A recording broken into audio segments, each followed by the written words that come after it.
Dans la grande interview, je reçois un invité qui a été déclaré mort par ChatGPT avec une insistance, je dois dire, assez déconcertante. François Rastier, sémanticien, docteur en linguistique, directeur de recherche émérite au CNRS, a écrit un essai passionnant, L'IA m'a tué, comprendre un monde post-humain, qui est paru aux éditions Intervalle dans la collection Le Point sur les idées. Il démarre par cette histoire de le principal chatbot aujourd'hui utilisé avec une IA générative, qui a lancé cette folie des IA génératives, qui insiste pour dire que François Rastier, bah non, il est décédé. Et il dit ça auprès de vos collègues, vos amis qui vous connaissent bien, qui font remarquer quand même à ChatGPT, bah quand même, j'ai déjeuné avec lui hier, tu dois bien te tromper. Et GPT insiste en disant, attention aux fausses informations, moi j'ai des sources fiables. Il va même jusqu'à donner de faux liens. Alors comment est-ce que vous expliquez, François Rastier, cette obstination à vous déclarer mort? Oui, alors, il y a d'abord un problème de responsabilité. Ça aurait pu avoir des conséquences Oui. personnelles, on ne sait jamais, hein. Plus grave que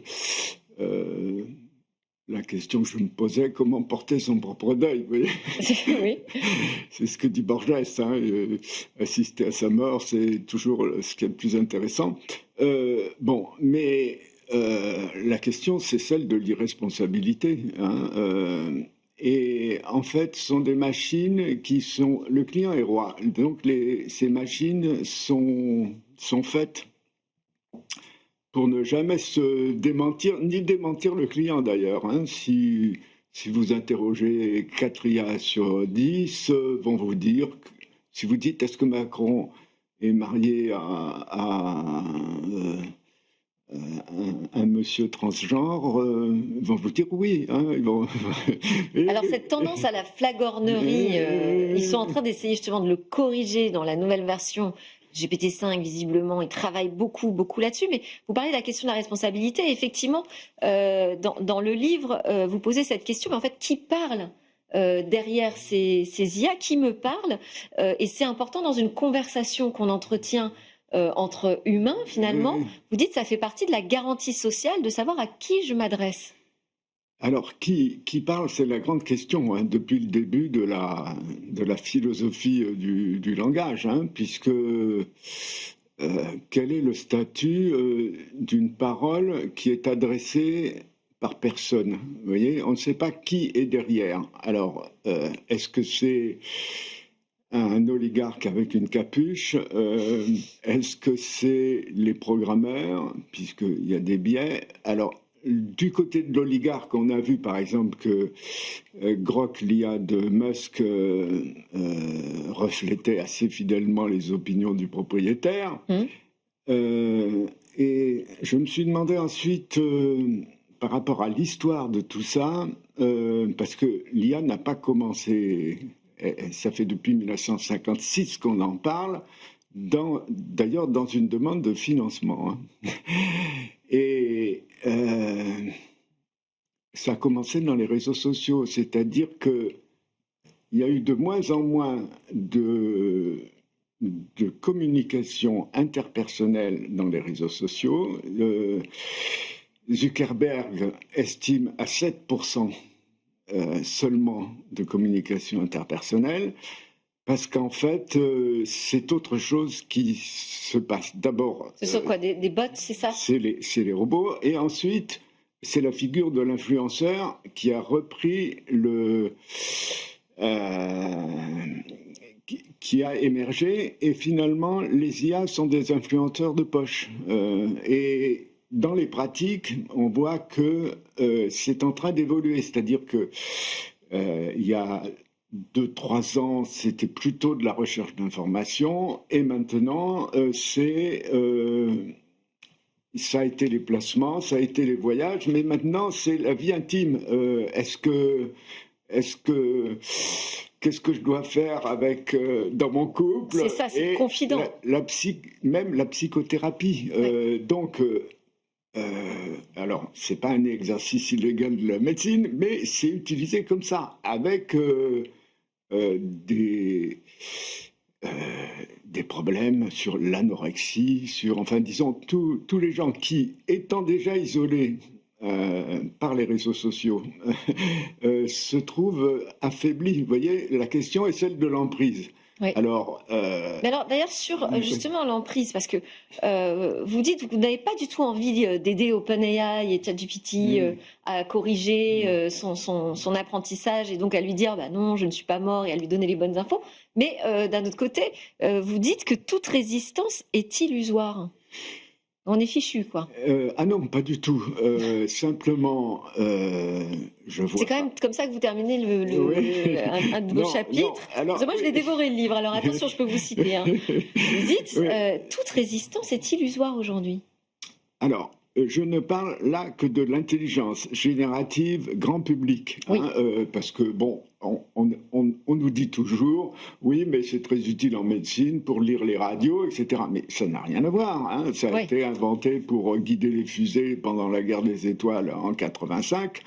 En reconnaissance de forme, c'est très bon l'IA. Sauf que là, c'est l'IA générative grand public, c'est-à-dire quelque chose qui vous parle et il y a une autorité et il cherche à vous prendre du temps, puisque c'est ça qui est monétisé. Oui. C'est-à-dire qu'on a monétisé l'ensemble des ressources terrestres, mais la vie intime n'avait pas encore été monétisée. Et ça, c'est ce qui a été dit être le pétrole du XXe siècle. Hein.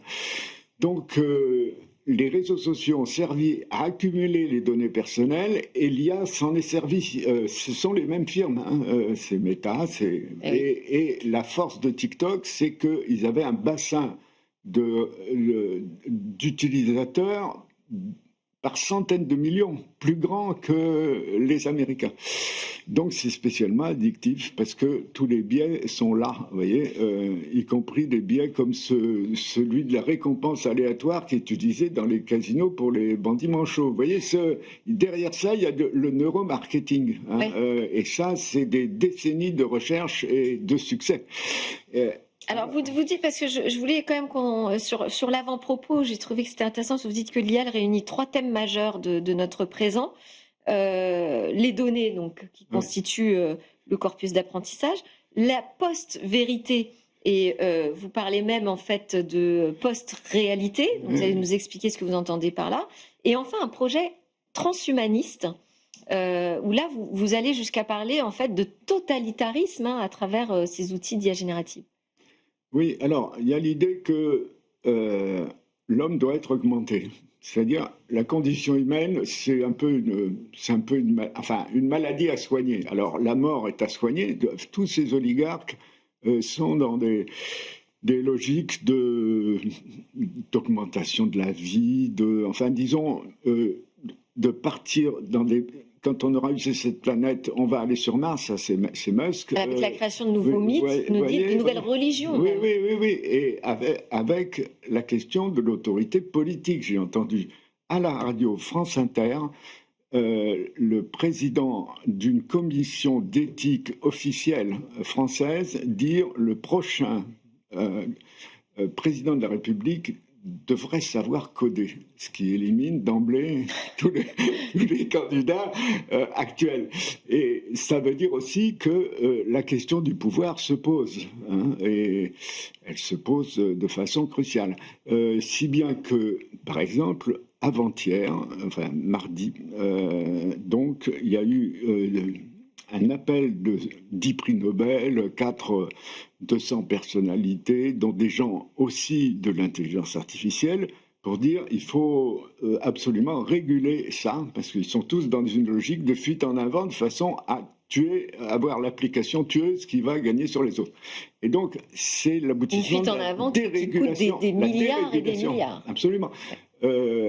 OpenAI perd $1 milliard par mois. C'est quoi comme modèle économique?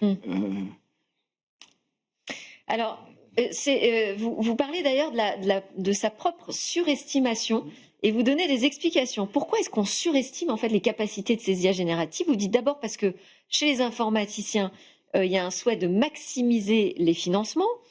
Chez les industriels, c'est la volonté de créer des nouveaux produits et d'étendre la clientèle. Chez les décideurs, c'est parce qu'on a peur de rater le coche de la nouvelle innovation hyper prometteuse.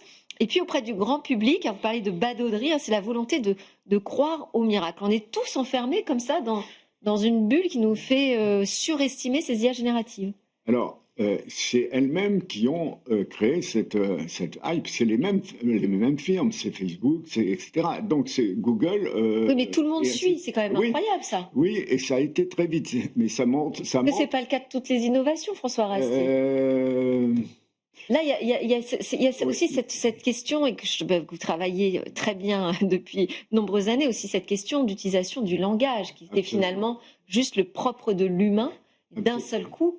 Absolument. On découvre que d'autres êtres, les logiciels, sont capables de langage, sont doués de langage. Même si on ne sait pas qui parle, à la limite, c'est une emprise supplémentaire. C'est une voix qui vient du ciel, d'une certaine manière. C'est un dieu. Ça a une autorité. Et là, on voit des jeunes diplômés, etc. Pour la moindre chose, ils veulent valider leurs déplacements, leurs voyages, leurs amours, etc. Et il serait désemparé maintenant, comme si on perdait son GPS en voiture, s'il n'y avait pas une validation. Donc c'est une dépendance, et c'est une dépendance à l'égard d'une firme qui va garder vos données, parce que vous savez... C'est une dépendance en plus inquiétante, parce que justement vous faites la démonstration de cette insistance dans l'erreur de ChatGPT concernant votre fausse mort, qui vraiment... Et puis on voit les incohérences, il change de date de décès aussi. Oui, alors, au fur et à mesure, il donne des faux liens. Comment est-ce que vous expliquez qu'on fasse davantage confiance à ces IA génératives, qu'elles soient des autorités, alors qu'on ne sait pas qui parle, donc il n'y a pas cette garantie sociale, alors que les erreurs sont inhérentes et propres à leur mode de fonctionnement finalement? Oui, mais c'est vraisemblable, c'est-à-dire que la ChatGPT a... Maintenant, il m'a ressuscité, dans des versions payantes. Vous êtes moins fâché. Mais sans dire que c'était lui qui m'avait tué. Mais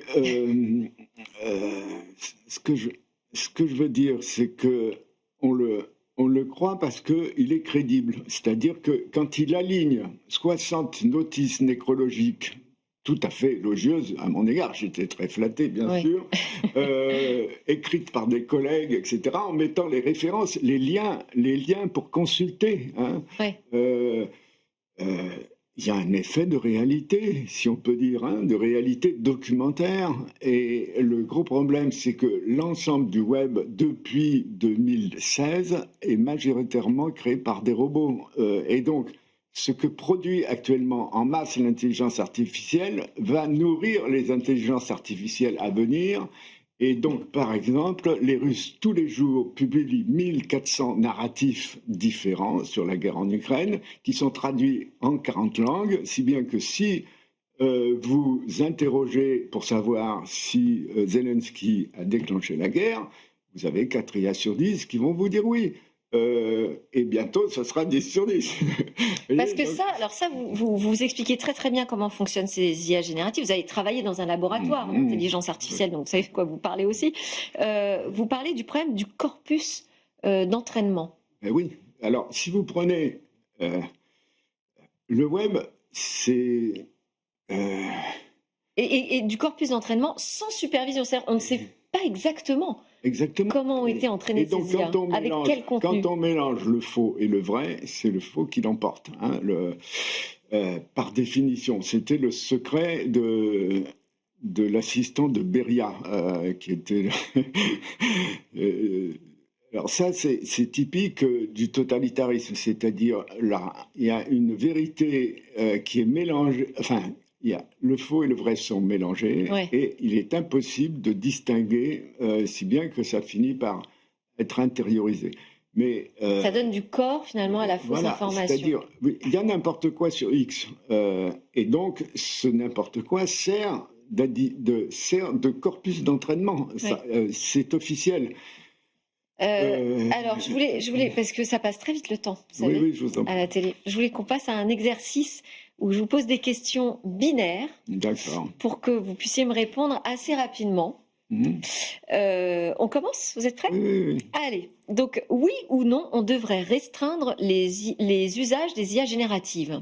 François Rastier. Il faudrait déjà que les écoles soient des endroits sans écran. Le seul endroit au monde sans écran, ça pourrait être l'école, et ce n'est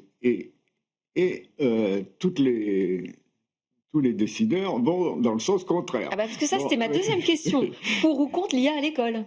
oui, alors franchement non, parce que qu'est-ce qu'on transmet? Est-ce qu'une IA peut transmettre? C'est pas sûr du tout. On a fait des expériences avec les MOOC, etc. Enfin, tout ce qui était apprentissage virtuel, ça n'a jamais Et là, ce marché. serait un simple outil technique supplémentaire. Ça serait un outil technique supplémentaire, mais ça ne remplacera. Il y a la question de la dette symbolique. On n'est pas en dette à l'égard d'une machine, ou alors on est dans le délire, vous voyez. Et pourquoi est-ce qu'un gamin décide d'aller dans un sens ou dans un autre? En général, c'est à cause d'un prof. Allez, on continue. Vrai ou faux, les IA génératives sont des machines à désinformer? Informer, À désinformer. oui.